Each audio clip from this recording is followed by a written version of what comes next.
thả Lấy nó cái can gáy này này nó. đưa cho anh buộc vào gọi là buộc cái thùng vào cái gốc cây. Để vào đây xong lấy một. Chắc không rơi được đâu để cho anh kia. Nó bỏ ra chứ. Nó phải lấy cái ống che cái gì đấy, nhốt nó vào đấy. Anh lấy tay lấy này. Lấy tay vừa lấy mà. Bốc một ít. Thoải vào mái. đấy là- Bao nhiêu tí tu ạ? mà là nó đánh Mất được lắm là luôn. Nó ở đấy nó mặc bố ở đây mà. Ừ. Tay tay nè. Cân phải lấy. Không thì cứ cho nó bay hết. Có mà. Ô, tôi không Được nhiều chưa?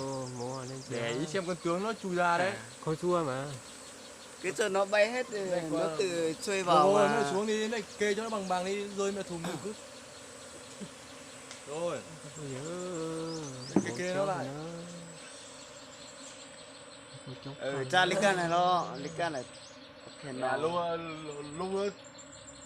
nó tướng rơi mất ra, gà đã ăn mất đi. To quá nhỉ? Nó rơi không? Không dây đâu. Cháu không nó. Vào hết rồi đây. Cháu không nó. Có tướng nó vào mà.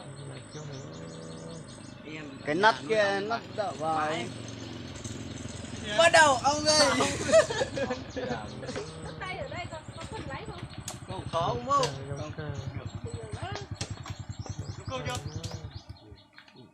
Chẳng mơ. Chẳng bắt đầu. Được, bắt đầu con tướng không? Cắt tướng cất cánh nhưng mà nó lại không nhốt lại, thả không thùng kia. Ui vậy. Nó bò ra. Tí nó vào hết mà. Nhưng mà trong thùng hết mà. Nói gì